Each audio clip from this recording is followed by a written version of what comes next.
Hola gente, bienvenidos a otro video podcast. Hola Juanjo.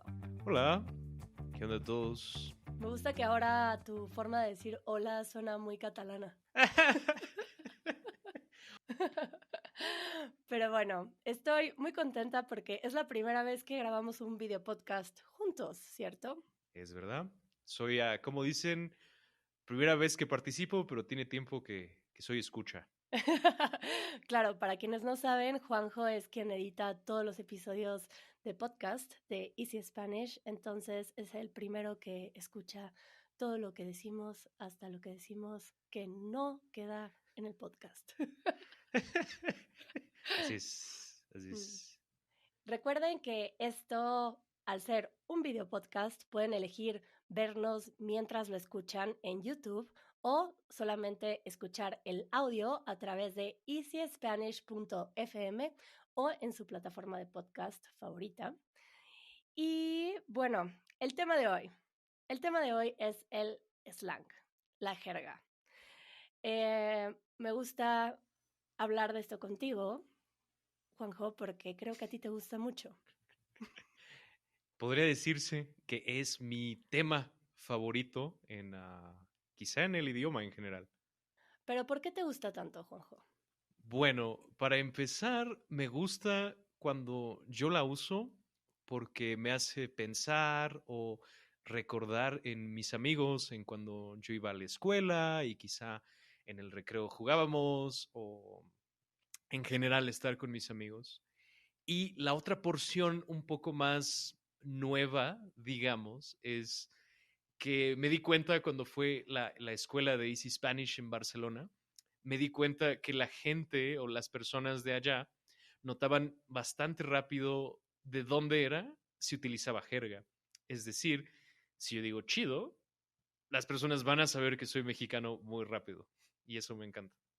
Sí, fue algo curioso lo que pasó cuando llegaste al equipo, porque creo que no sé si lo hago tan conscientemente, pero mantengo mi español bastante neutro.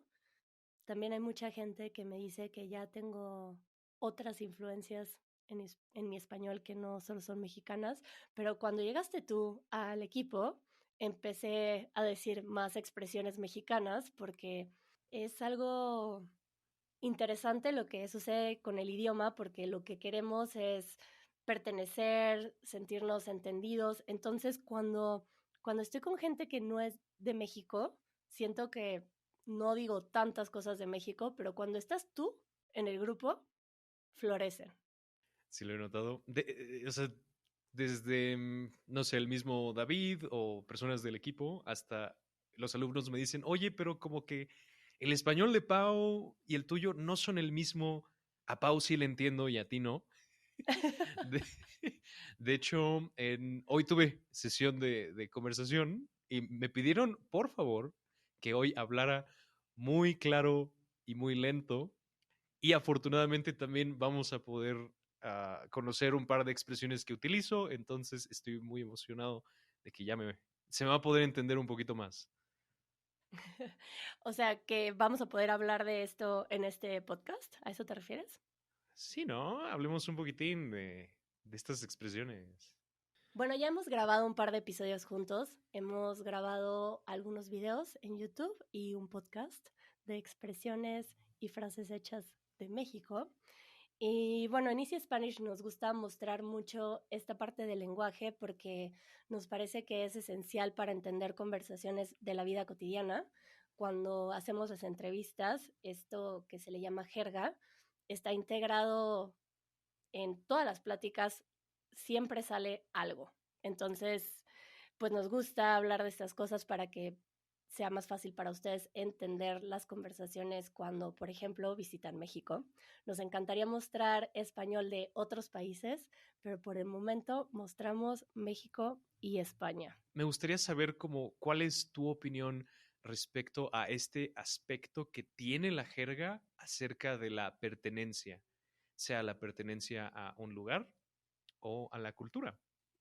Creo que yo en Easy Spanish como tomo esta postura de enseñar de alguna forma, y quiero que la gente me entienda, hago algo que no es tan consciente, pero neutralizo bastante mi español, eh, porque quiero que me entiendan, ¿no? Y la jerga, bueno, me pasa con mis amigos que me parece divertido explicar cosas que surgen y que estando ellos presentes, como mis amigos o gente de Easy Spanish, me doy cuenta que es una palabra extraña y me gusta explicarla y me gusta pues que estas cosas reflejan mucho de la cultura y a veces nosotros que estamos inmersos en ella no nos damos cuenta.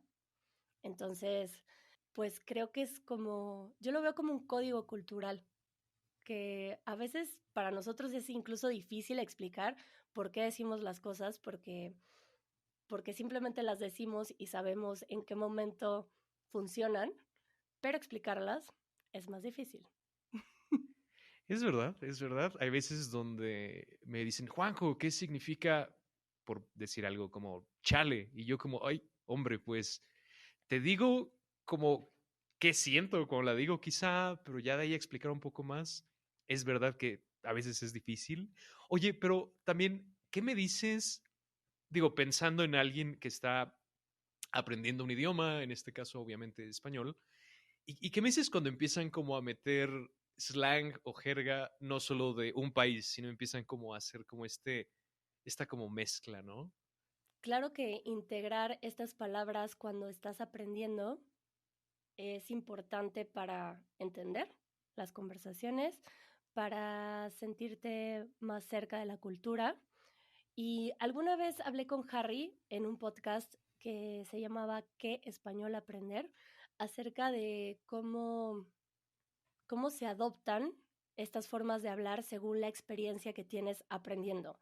Por ejemplo, tengo amigos que aprendieron en México, pero después viajaron a Guatemala y adoptaron algunas cosas de Guatemala y algunas cosas de Colombia porque pasaron tiempo en estos tres lugares.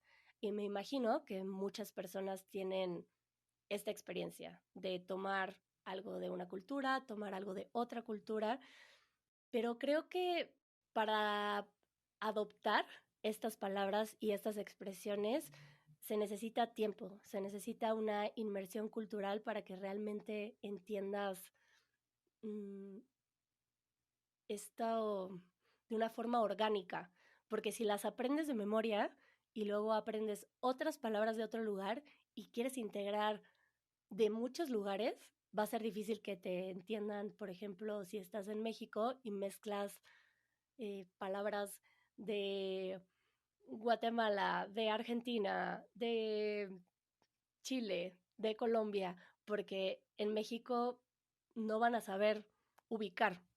En... no sé si me explico. Ujú, ujú.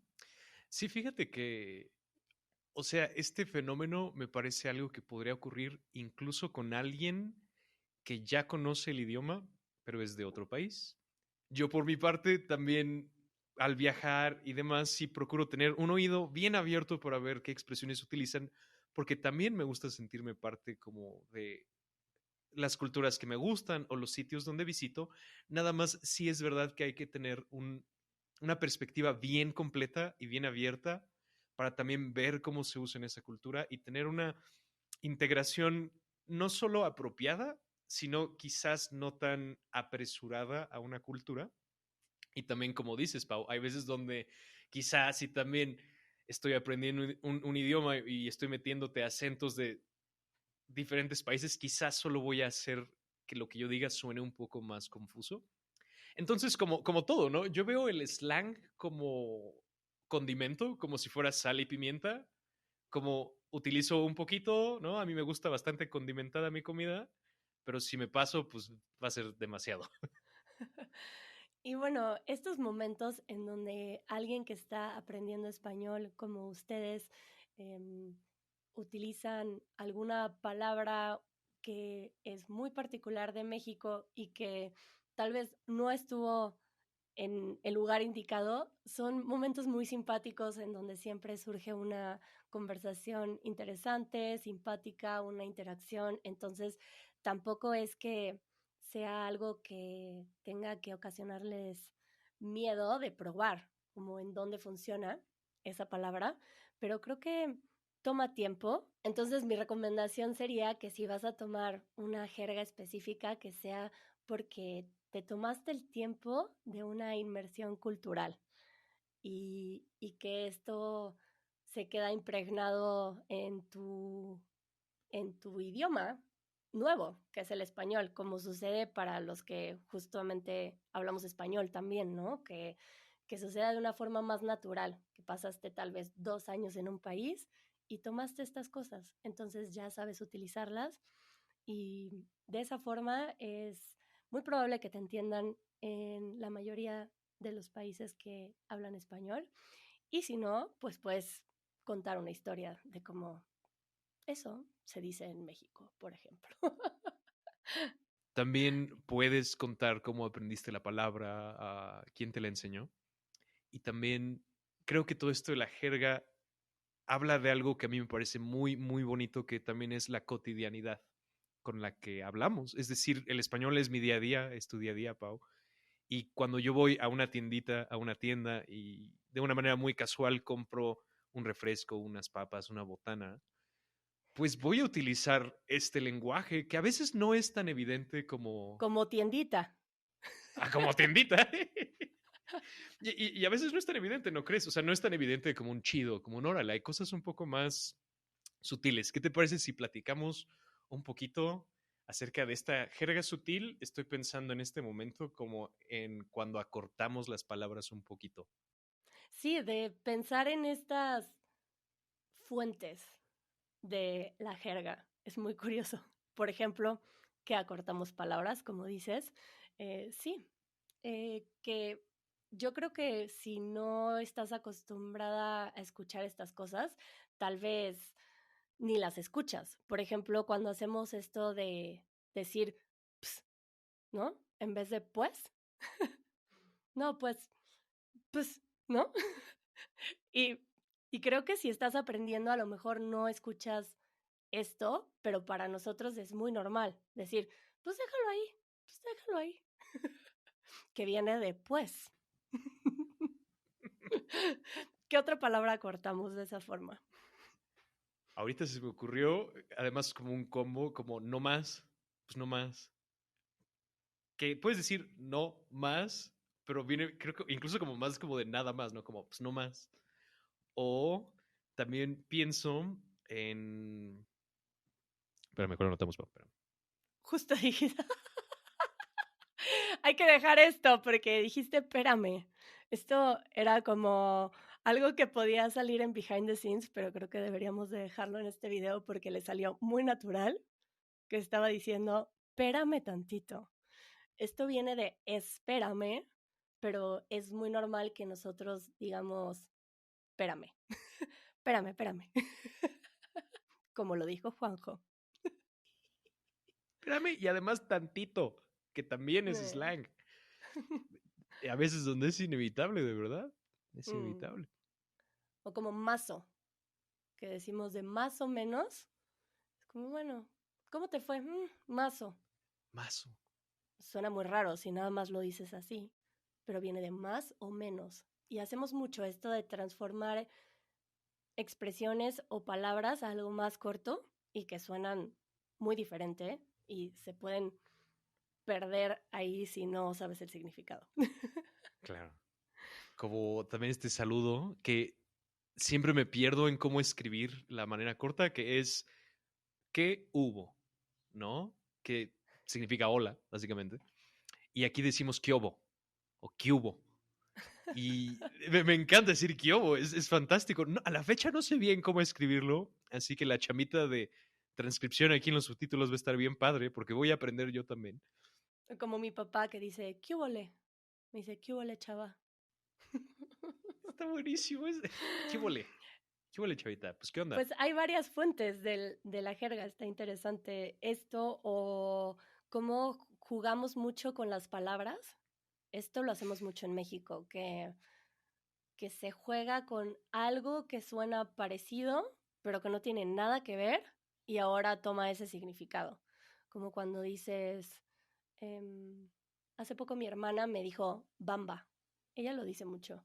Cuando quiere decir va, como de asentir, afirmar, de, bueno, vamos, va, lo hacemos, dice bamba. Y me parece muy gracioso que hagamos esto, pero es muy común transformar una palabra a otra solo porque suena similar. ¿Puedes pensar en algún ejemplo de esto? Sí, y de hecho creo que es mi manera de slang favorito, porque es algo muy intuitivo, además es algo que también hacían mis abuelitos mucho, entonces siempre lo recuerdo con mucho cariño este tipo de slang. La idea aquí es muy sencilla, les van las reglas, ahí les van. La regla es que fonéticamente suene similar o igual al menos al principio de la palabra. Por ejemplo, en esto de bamba, lo que quería decir es va. Entonces dices bamba. Bamba es una palabra que sí existe, es un objeto o cosa o yo qué sé. O una canción. O una canción como la bamba. Ah, si yo te quiero decir que sí a algo, Pau, tú me dices, Juanjo, no sé, ¿te gustan los perritos? Yo te puedo decir sí o te puedo decir Simón. O te puedo decir, si montas, ponte botas. Que se va adornando cada vez más, ¿no? Creo que en México se hace mucho esto, de adornar una frase. Y ya algo que o podemos acortar o hacer algo más largo, nada más por hacerlo simpático. Y es eso, ¿no? Se trata de hacerlo simpático, de pasar un buen rato, de reírse un poco. Sí, estaba con unos amigos de Alemania que están de visita y les estaba explicando esto de agregar otra palabra porque alguien dijo algo de por supuesto y no sé por qué me vino a la mente porque estaban ellos, yo creo, que les dije por su pollo. Y es algo que lo escucho muy poco, pero seguro todos sabemos que esto puede surgir en una conversación. Y en vez de decir, por supuesto, no sé a quién se le ocurrió decir por su pollo y se volvió una cosa como popular y todo el mundo dice, ah, sí, claro que puedes entender qué quisieron decir con eso. Ah, por su pollo, sí. Sí. O yo tambor, ¿no? Como, ah, ¿quieres? Sí, sí quiero. ¿Y tú? Sí, yo tambor. Y fíjate que hay otro tipo de slang, porque hay veces donde también importamos un poco nuestro slang. Y con importar quiero decir que utilizamos palabras en inglés, pero hay veces donde las conjugamos en español o las decimos como spanglishhadas, creando como este anglicismo. Spanglishadas. Como, por ejemplo, Pau, si yo te saludo, ¿estás de acuerdo que yo te puedo decir, qué show? Sí, ¿de dónde habrá venido esto? Como si hubiera un show. No sé por qué salió esto del qué show. Me viene esta palabra que yo no la digo, pero que sé que en el norte la dicen mucho porque un amigo más del norte me vino a enseñar esta palabra, que dice mucho guacha. Me parece muy gracioso decir como guachapao, que viene de watch, pero está muy adoptado en algunas partes de México decir guacha. Claro. Y hay este tipo de palabras también mucho en México por nuestra cercanía con Estados Unidos. Una que me viene que decimos ahora mucho, que creo que antes no la escuchaba mucho, es hanguear, de Ujú. hangout, como vamos a hanguear. Es algo muy gracioso. Que justo lo gracioso es eso, ¿no? Agarramos un verbo en inglés y lo mexicanizamos, hanguear. Como ahora es un verbo. Yo hangueo, tú hangueas, él hanguea. Eso me parece fantástico. Y así como esto, creo que hay muchas fuentes, estaba pensando en algunas porque hay algunas palabras que siempre será un misterio su origen. O sea, yo no sé de dónde vino chido, por ejemplo. No sé, y tal vez hay otras palabras que podemos inventar la teoría como la neta, que estábamos hablando de esto, como por qué la neta. Y entonces pensamos como, bueno, seguramente por neto, algo que es neto es algo que es muy exacto, ¿no? Entonces tal vez como la verdad exacta, como el neto, neta, puede ser, pero esto es una invención nuestra, según yo. Sí, claro, podemos tener muchas teorías. Por ejemplo, también estábamos platicando un poco acerca de la palabra mero. Y la verdad es que no tenemos una buena teoría aún. Yo sé que hay un pez que se llama mero, pero no creo que tenga que ver con el pescado mero. Además, es una palabra que se usa de una manera tan versátil, porque tú puedes ser el mero mero, que es ser el más chido en algo. Yo te puedo decir a ti la mera neta, que significa que te estoy diciendo la verdad. También te puedo decir que ya mero llegamos, que significa ya casi llegamos. Otro misterio. Y bueno, seguramente podríamos hablar de esto por mucho tiempo porque nos encanta, Juanjo. Así que si alguien quiere aprender más acerca de la jerga de México, pueden escuchar algún podcast que hice con Juanjo, que siempre nos gusta hablar de esto. Y también tenemos algunos videos. Así que por ahora nos despedimos porque creo que esto si no jamás acabaría, Juanjo. Es verdad, yo puedo estar aquí todo el día. Puedes dejar en los comentarios, si estás viendo esto en YouTube, alguna oración con algo de jerga mexicana y veamos qué tal nos va. Y si estás escuchando esto en el podcast, recuerda que también puedes dejar comentarios en easyspanish.fm. Hay un botón con un micrófono en donde puedes dejar un mensaje de voz y a nosotros nos encanta escucharles. Adiós, Juanjo. Qué gusto. El gusto fue todo mío, Pau. Bye bye. Adiós.